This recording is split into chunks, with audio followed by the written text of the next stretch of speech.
Assalamualaikum warahmatullahi wabarakatuh. Kenalkan, nama saya Risa Mutiara Rafid dari kelas 11 IPS 2, nomor presensi 31. Di sini saya akan menerangkan tentang geografi dengan materi mitigasi bencana. Mitigasi bencana ini sendiri terdapat pada Undang-Undang Republik Indonesia Nomor 24 Tahun 2007 tentang penanggulangan bencana. Bencana adalah rangkaian peristiwa yang mengancam atau mengganggu kehidupan dan kehidupan masyarakat yang disebabkan baik faktor alam maupun faktor non-alam maupun faktor manusia, sehingga mengakibatkan timbulnya korban jiwa manusia, kerusakan lingkungan, kerugian harta benda, dan dampak psikologis. Ada 3 jenis bencana, yaitu bencana alam. Bencana alam adalah bencana yang diakibatkan oleh peristiwa atau serangkaian peristiwa yang disebabkan oleh fenomena alam. Bencana non-alam. Bencana non-alam adalah bencana yang diakibatkan peristiwa atau rangkaian peristiwa non-alam, antara lain seperti kegagalan teknologi, kegagalan modernisasi, epidemi, dan wabah penyakit. Bencana sosial. Bencana sosial adalah bencana yang diakibatkan peristiwa atau serangkaian peristiwa yang disebabkan oleh manusia yang meliputi konflik sosial antar kelompok maupun antar komunitas masyarakat dan teror. Ada 3 jenis bencana alam, yakni bencana alam geologis, klimatologis, dan ekstraterestrial. Bencana geologis sendiri merupakan bencana yang terjadi akibat dari proses tektonik bumi. Dapat berpotensi 1. Merusak lingkungan alam, 2. Dapat menyebabkan kehilangan nyawa, 3. Kerusakan harta benda, dan yang terakhir gangguan sosial dan ekonomi. Fenomena yang termasuk bencana alam geologis antara lain gempa bumi, tanah longsor, tsunami, dan gunung meletus. Gempa bumi ini sendiri terjadi karena peristiwa pelepasan energi karena pecahan dan gerakan batuan pada bagian dalam bumi secara tiba-tiba. Tanah longsor adalah gerakan atau massa batuan yang menuruni lereng atau tebing di bawah pengaruh gravitasi bumi. Tsunami mengacu pada serangkaian gelombang yang melintasi laut dengan panjang gelombang yang sangat panjang dan kecepatan yang tinggi. Gunung meletus adalah bagian dari aktivitas vulkanik yang dikenal dengan istilah erupsi. Bahaya letusan gunung api berkaitan dengan proses dan material yang dikeluarkan ketika gunung api itu meletus. Bencana alam klimatologis merupakan bencana alam yang disebabkan oleh fenomena cuaca yang mempunyai potensi menimbulkan bencana, menghancurkan tatanan kehidupan sosial, atau menimbulkan korban jiwa manusia. Fenomena yang termasuk bencana alam klimatologis yakni 1. Banjir. Banjir merupakan luapan air dalam jumlah yang besar di luar batas normalnya, terutama di atas tanah yang biasanya kering. 2. Badai. Badai disebabkan oleh gangguan atmosfer yang dahsyat di darat dan di air. 3. Kekeringan. Kekeringan disebabkan oleh penurunan curah hujan alami selama periode waktu yang lama. 4. Kebakaran hutan merupakan keadaan ketika hutan dilanda api. Akibatnya kerusakan hutan atau hasil hutan menimbulkan kerugian ekonomis atau nilai lingkungan. C. Bencana alam ekstraterestrial adalah bencana alam yang disebabkan gaya atau energi dari luar bumi. Bencana ini terjadi ketika asteroid, meteoroid, dan komet melintas di dekat bumi, memasuki atmosfer bumi atau menghantam bumi, dan oleh perubahan kondisi antar planet yang mempengaruhi magnetosfer bumi, ionosfer, dan termosfer. B. Siklus penanggulangan bencana. Ada 3 cara penyelenggaraannya, yakni 1. Pra-bencana yang meliputi situasi tidak terjadi bencana dan situasi terdapat potensi bencana. 2. Tahap tanggap darurat yang dilakukan dalam situasi terjadi bencana.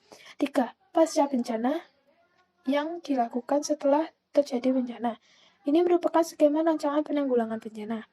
Mekanisme kesiapan dan penanggulangan bencana yaitu di mana terjadinya bencana, penyelenggaraan penanggulangan bencana meliputi perencanaan penanggulangan bencana, pengurangan risiko bencana, pencegahan, pemaduan dalam perencanaan pembangunan, persyarakatan analisis risiko bencana, pelaksanaan dan penegakan rencana tata ruang, pendidikan dan pelatihan, persyaratan standar teknis penanggulangan bencana.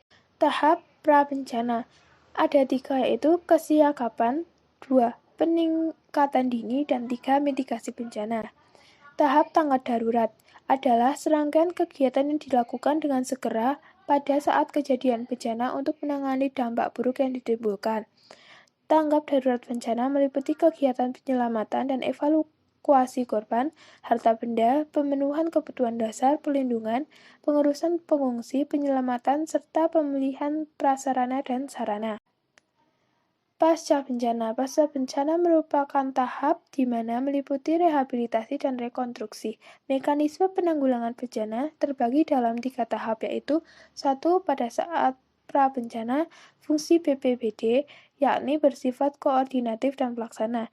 2. Pada saat darurat, fungsi BPBD BPBD bersifat koordinatif, komando, dan pelaksana. 3. Pada saat pasca bencana, fungsi BPBD bersifat koordinatif dan pelaksana. Tujuan penanggulangan bencana ada 5. 1. Memberikan perlindungan kepada masyarakat dan ancaman bencana.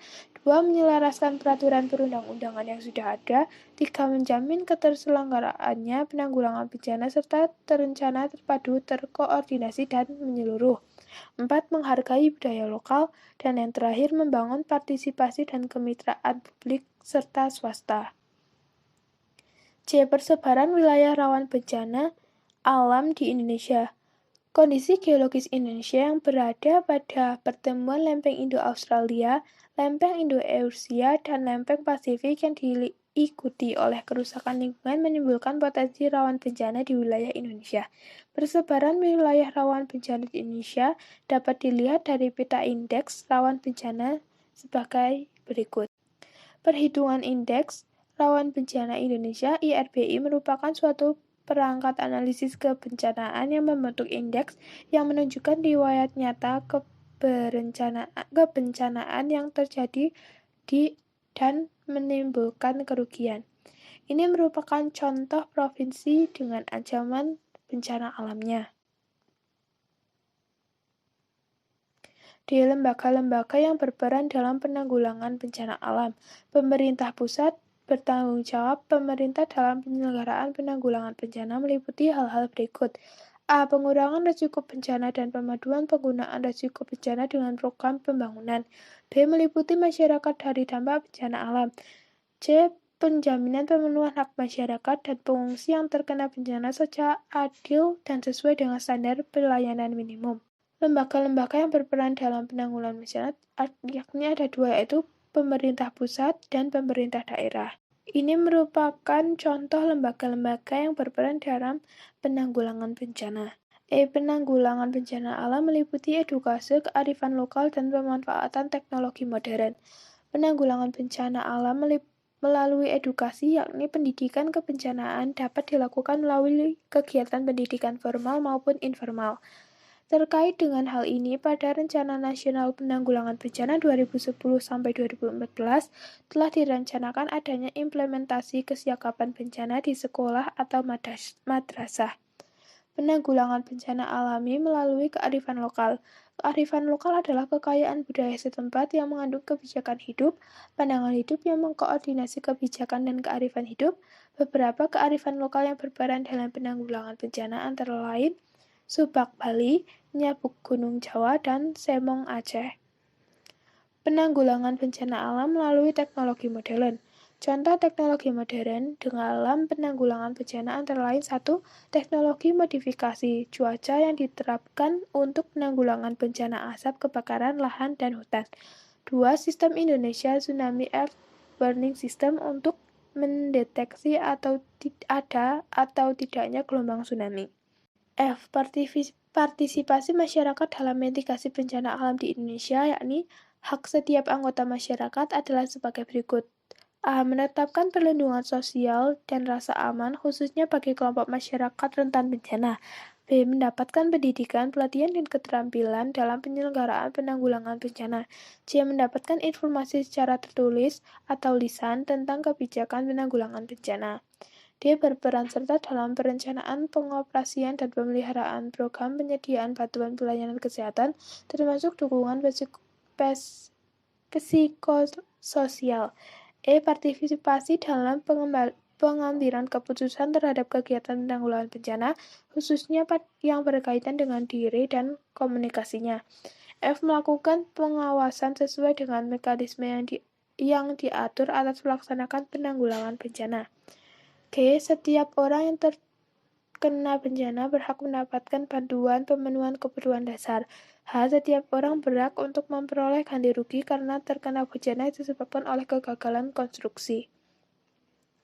Sementara itu, kewajiban orang adalah sebagai berikut. 1. Menjaga kehidupan sosial masyarakat yang harmonis. 2. Memelihara keseimbangan, keserasian, keselarasan, dan kelestarian fungsi lingkungan hidup. 3. Melakukan kegiatan penanggulangan bencana. Dan yang terakhir, memberikan informasi yang benar kepada publik tentang penanggulangan bencana. Sekian dari saya, terima kasih. Wassalamualaikum warahmatullahi wabarakatuh.